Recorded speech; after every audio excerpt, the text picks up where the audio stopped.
Please, the story. For over a week now, the Ondo State Ministry of Local Government and Chieftaincy Affairs have been on an assessment tour of the 33 newly created LCDAs in Ondo State to ensure structures are readily in place for smooth takeoff. It is the turn of Osrc local government area to receive the team.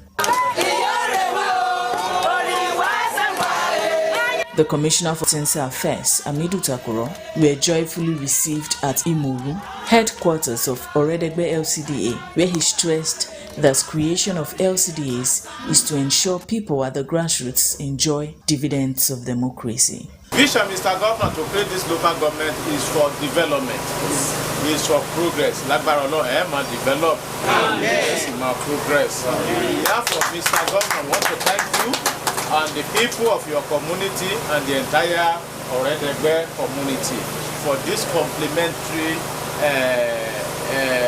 effort. The Olumoru Oba Oluwarotimi Oba Muagun expressed delight and assured of the community's support for the commencement of the LCDA. My community will be responsible for 50% of the construction of the secretariat of the LCDA. We have the land ready in hectares. So we are ready. God has established it and it will work. At Idwani, headquarters of Iriakari LCDA, Takuro expressed appreciation of Governor Oluwarotimi Akeredolu to the people, adding that the community is long overdue for an LCDA. He assured of government's continued commitment to tackle insecurity in the area. Bringing the local government headquarters to this place also will pay ìrètí ńlá fún gbogbo agbègbè yìí. Adẹ̀gbà àdúrà wípé ìrètí ayọ̀ àti ìdùnnú fún development Mr. Governor bí wọ́n ṣe àfojúsùn ẹ̀ tó fi kúrètì ẹ̀ Ọlọ́run àmọ̀dé báyìí. The monarch, Onidogun of Idogun Oba Moses Bakre, appreciated government for the move and called for the quick completion of their roads. I'm extremely excited. I thank Mr. Governor for granting us our request. We requested for it and he gave it to us. The commissioner, having completed his tour of the 33 newly created local council development areas, expressed satisfaction and assured of takeoff in record time. Joy Pius, Osrc News. Ondo State government has called on security agencies to cooperate with government in the fight against those breaching environmental laws. Ondo State Commissioner for Environment, Mr. Sunday Akinwalire, who spoke in Akure, said government will continue to protect lives and properties of its citizens. The report is presented from our studios. Law enforcement agents complemented the effort of environmental health officers with a view to ensuring that residents adhered strictly to the restriction order on human and vehicular movement during the hours of the exercise. We are in a society that should obey law, and that's why you are there. Very well. The Commissioner for Environment, Mr. Sunday Akinwalire, and his counterpart in the Justice Ministry, Charles Titiloye, led a batch of the enforcement team to Obade Shida and other major roads in Akure, where huge compliance was observed. Look at the scenario that has been playing out within the past couple of weeks. You see our streets were littered with refuse here and there, and Mr. Governor is not happy about the situation, and he gave a strong directive that we should make Ondo State clean. And that is why my colleague has decided to join me today to effect the environmental and sanitation law of Ondo State today. We won't shy away from our duty, at least making sure that the law that has said that no vehicular movement of persons moving here and there except for maybe officers or persons with special duties. Those are the people that the law excluded from today's Sunday. But for the ground that all our police officers are expected to support us to make sure that environmental laws are respected, will become the breakers of such law, I think is most embarrassing. There was, however, a drama at Adegbemile area in Akure when security personnel attached to one Mr. Sheye, who claimed to be special assistant to Chief of Staff of the President, wanted to force their way through the roadblock made by the enforcers. The police attachés shot sporadically into the air to disperse environmental officers and made their way to the Akure airport. The State Attorney General and Commissioner for Justice, Mr. Titiloye, condemned the act. But what we have seen playing out today is the fact that some people have the feeling that they are above the law. People with police escorts brazenly decide to break the barriers we have erected to ensure that everybody stay at home and clean the environment. And this is very, very unfortunate looking at the circumstances of what has happened. And in fact, it was God that took control.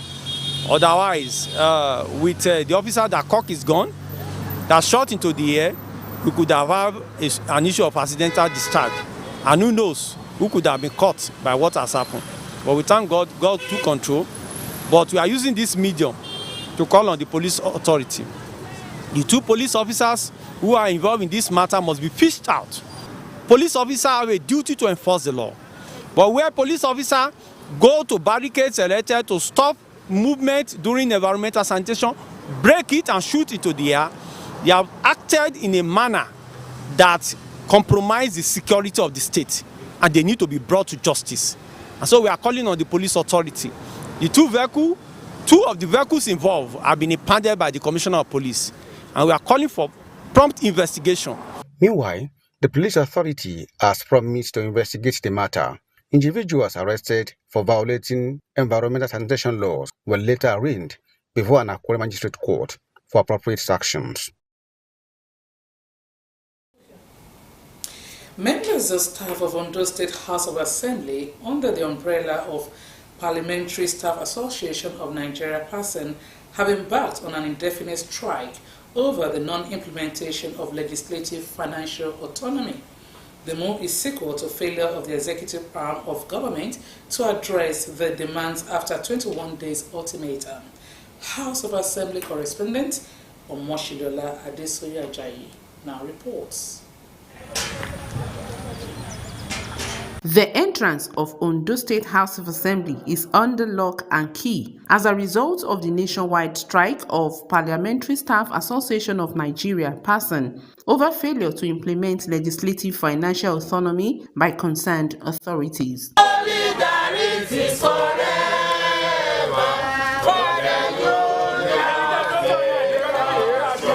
Members of the association who were resolute in their demands staged a peaceful protest at the assembly axis, carrying placards with various inscriptions, chanting solidarity songs.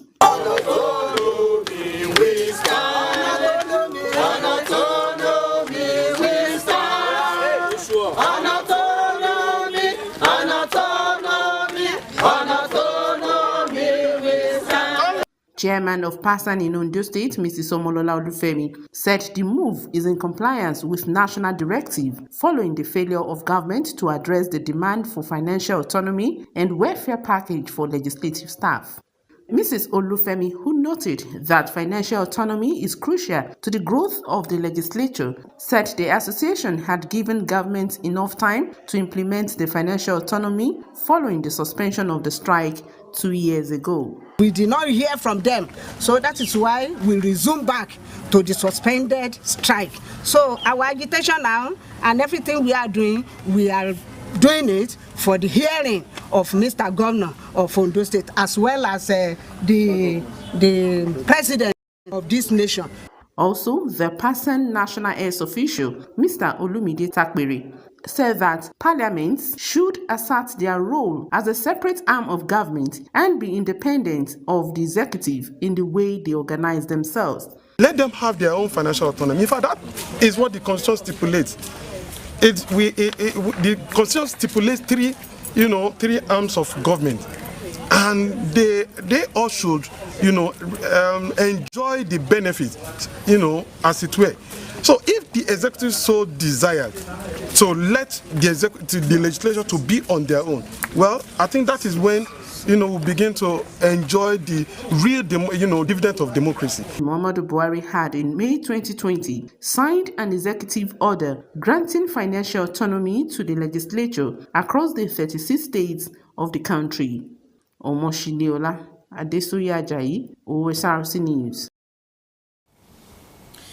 Preventive measures and continuous publicity are the major key role to combat inferno during the dry season. Chairman Osrc Media Group, Kunle Adebayo, proffered the solution to fire outbreaks during the courtesy visit of Ondo State Fire Service to the organization's headquarters in Orita Bele, Akure. Omonyola Ugbeji reports that the visit sought to collaborate the media organization in public sensitization on fire incidents. Statistics from the Office of Federal Fire Service shows that the service received 12,471 fire calls between year 2020 and 2022, 3,555 in 2020, 2,845 in 2021, 2,860 in 2022, while 713 fire calls were received between January and March 2023. Ondo State is not exempted, hence the need for the visit to OSRC Media Group headquarters, Akure, by the Ondo State Fire Service. Acting Director of the Ministry, Samuel Folorunsho, lauded the intervention of OSRC TV, Orange 94.5 FM, and Sunshine 96.5 FM are lalaye in sensitizing the public on cautious measures to prevent fire disasters through their idents. According to him, Ondo State government has equipped the firefighting organ with additional 8 fire engines, bringing the total machines to 14. This, he said, would further complement its effort and avail them the opportunity to attend promptly to distress calls regarding fire accidents. He called on the media organization to engage the fire service the more on its programs, even as the dry season draws near, and save the state from mishaps.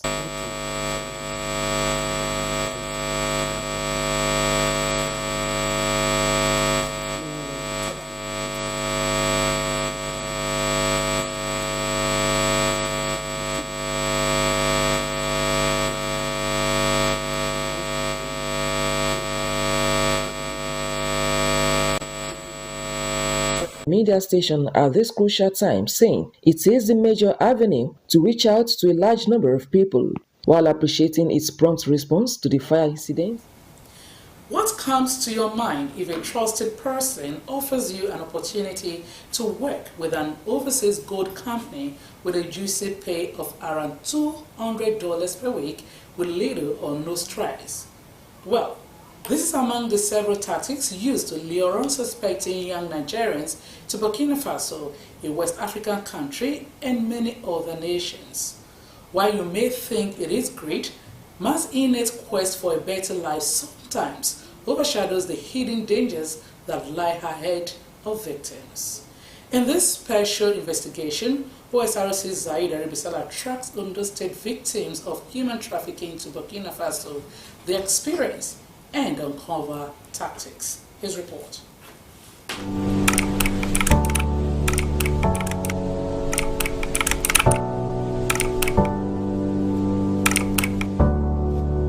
On August the 3rd, a social media influencer, his followers and some other users of microblogging platform X raised an alarm over the migration of young Nigerians, particularly from Ondo State, to Burkina Faso, another West African country. While the conversation attracted amazement, doubt and skepticism from other users, this reporter then set out to uncover the facts or otherwise of this claim with a view to unraveling the circumstances surrounding this irregular transborder migration.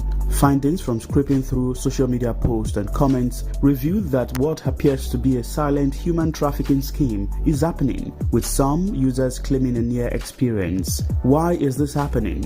How are young Nigerians falling prey to this scam? What exactly goes on in Burkina Faso when they arrive? Okay, we should navigate to the right. Alright, we'll get to you soon. Thank you. After some days, I finally came in contact with a victim who had just returned from his journey to Burkina Faso 4 days before I met him. Shegun, not his real name, who did not want his face revealed, tells me how he closed his business and sold properties to make the journey with dreams of a better life. My friend was the one who invited me to Burkina Faso, that I should come and work in a gold and a semaphore gold company. So on getting there, He took me to one office. So when we get to the office, he told me that is where I want to conduct my interview. So the interview was conducted. I was thinking at that time that it was still a Semaphore Gold company. So they collected the total amount of 800,000 naira from me. So after I gave them the money, when we get back home, that was when I started noticing some kind of movement. I'm not really sure this thing is Gold company. So I asked him, what's going on? This thing is not Gold company, open up. So that was when he let me know that this QNet, that it wasn't Semaphore Gold company. Like when I'm going, I spend 100,000 naira. Then I get there, I drop 800, making 100,000 naira. I sold my property going to that place. And I'm getting there now, you're telling me it's not a good company. You lied to me, I should come to Semaphore Gold company to work and I'll be receiving $225 every week. So, and I get there now, you are saying different story.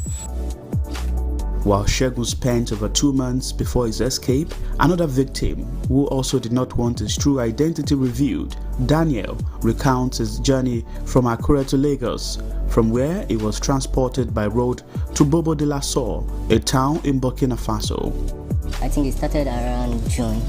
So when I got a call from a very good friend of mine, my childhood friend, and he asked like, what have I been doing? We said he has an offer for me. So there's this gold mining company at Burkina Faso, Semaphore Gold. So after that, I made my findings, went online to check for the gold mining. I saw Semaphore and the mode of operations. After that, so he told me like I will need a sum of 900k or so. So for paperwork and for the traveling cost. So after that, I just had to gather some things, put some things on sale, like gather everything. So I embarked on the journey with the hope of working for Semaphore Gold. I think the journey took me like 3 days. It's not a good company. The name of the company is QNet. So and I was told I would have to bring 2 people. The way that my friend brought me over to Burkina Faso to bring 2 people, so I'll be liable to make money, because they said they make money in dollars. Also, I was so furious. Like, why would I bring people from the comfort zone to another man's land? And I said, I'm not cool with this. Can you refund me? He said no. So I was so furious, and I was told if I try to do anyhow, they will kill me and bury me, and no one will know about that. From clustering in a room to barely having enough to feed, Daniel and Shegun are happy to be back, but feels for those still left behind. When they notice I'm acting somehow I don't want to comply with them, first of all, they lock me in one room, like a store. They ceased to give me food for about 3 days. So I was there, no food, nothing. So maybe sometimes they may just give me food once. After that once, no food again. I was there for 3 days, like maybe I was in prison. Ondo State has a large number of the Yorubas here. I had to run. People like that, they were brought by people they so much trusted. Like family, people that were bonded by blood. So it's very hard for people not to believe them. It's past 8 p.m. on this fateful day, and I'm coincidentally meeting someone who has almost fallen victim to this human trafficking scam right here in Ondo State. It was being lured to Burkina Faso. The husband has traveled to Burkina Faso, and he asked that if I would be interested in going there, so that as to go and make cool money. That they pay them in dollar. That's a $250 per week. I said, yes, I'm interested now, because I have to jump out because the country scenario is frustrating. So when the guy now called me, because I collected the guy's number, I was calling the guy, but later he now picked. He now said that there is opportunity, or that if I have 950,000, I can come over there. That they will come and use their boss to come and pick me at Badagry. Is the Ondo State government aware and worried about this booming trend? Any plans to halt it or succor victims? I inquired from the State Task Force on Human Trafficking, which has been in operation since 2019. It's not as if it was reported to the task force. No one reported that case to the. As member of the task force and as member of the public, we saw these things on social media. We saw it online. We listened to the voice notes. We saw the video. We saw the write-ups on this. The little we have been able to do, those supports we've been able to get from our partners like the Expertise France, like the UNODC and NALTIP, and some other individual NGOs that have extended their hands of fellowship to the task force. And so these are some of the help or assistance we've gotten from them. So if the Ondo State Task Force has a budget line, then we'll be able to carry out massive sensitization, we're able to go to the hinterlands, we're able to visit the grassroots, we're able to visit local communities and do more. In 2023 alone, the task force says its partnership with other agencies and organizations has seen no fewer than 45 trafficked victims brought back. I took a closer look into Semafo Gold Company website, formerly a Canadian mining company, before a major takeover in 2020 by Endeavours. For QNet, which is the networking scheme the migrant are set to be initiated into, notification on its website is quite instructive. Beware of fake job offers.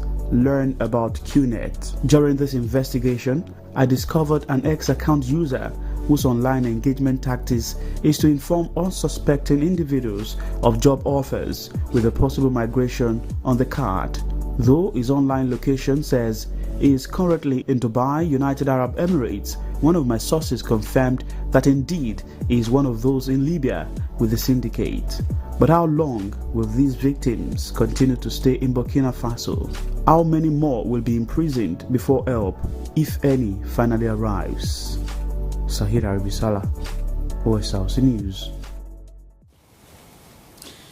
The need for women to support themselves in attaining greatness in every sphere of life has been stressed.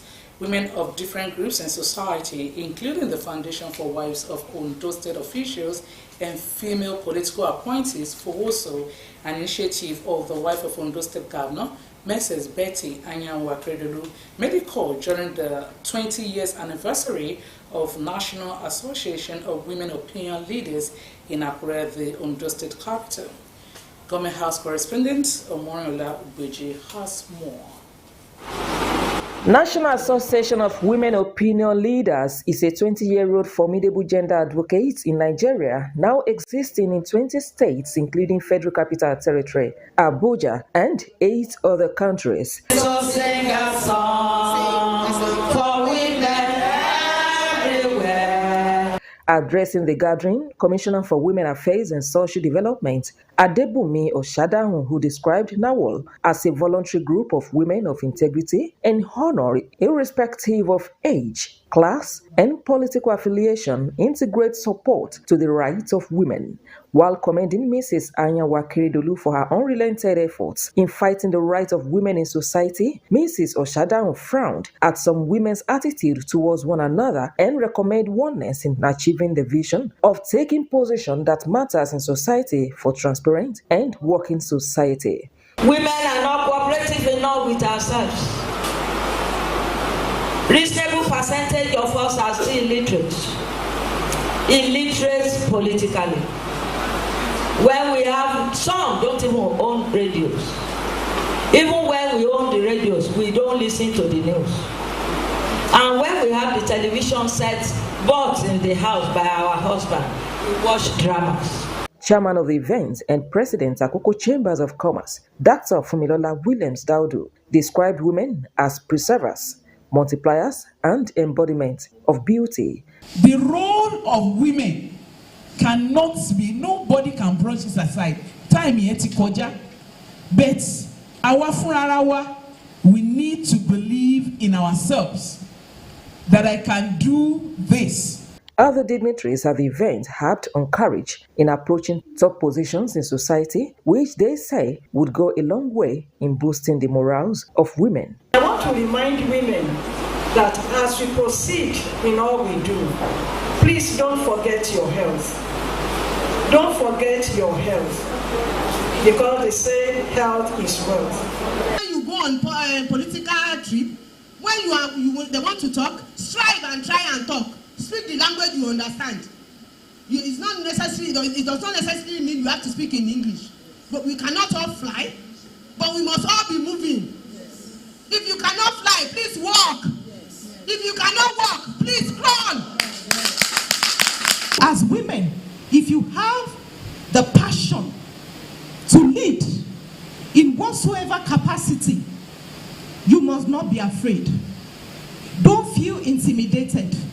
This is the time to launch out. This is the time to come out. And I assure you that the security agency, even the civil defense, they are going to protect you. 2 patriotic women and achievers were honored for their service to humanity. High point of the celebration was the cutting of anniversary cake. Omorio Lahunweji, Osrc News. Several traditional rulers across the 18 local government areas of Ondo State and beyond have converged on Okitipupa to mark the 20-year coronation anniversary of the Jegun of Idekbe, Oba Michael Adetoye.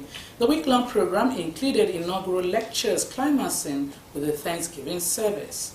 Omoni Olagbeje reports that the monarch seized the opportunity to urge citizens to embrace peace and allow development to thrive in the area. Traditional rulers, top government functionaries, chiefs, and eminent personalities were in Okitipupa College to pay homage to the traditional ruler of the kingdom, Oba Michael Adetoye, the 18th Jegun of Idekwe, after spending 20 years on the throne of his forebears.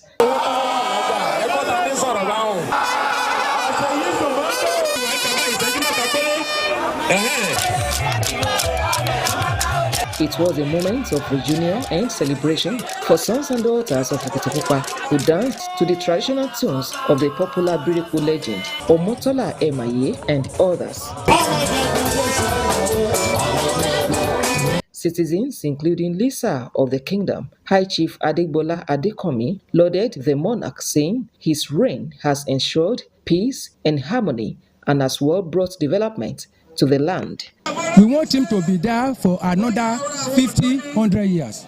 We worked with him for these 20 years and we have seen the difference. Kabiyesi is such a vibrant man. It is the kind of Kabiyesi that we deserve, at this time. The children also eulogized their father. It is the second decade and it has been God all through. This is the first time he's celebrating something really big like this. So, I'm happy to see the people of Okitipupa coming to celebrate with us. I thank God that the whole world, they are celebrating him now. Chairman, Ondo State Council of Oba Deji of Akure, Obalade Toyinbo Aladelusi, who led other monarchs to the event, and Oshimawe of Ondo, Oba Victor Okiladejo, praised the uniqueness of their colleague, describing him as a gentleman to the core. Okitipupa has been peaceful during his reign, and he's a well-reserved Oba, hardworking, unassuming,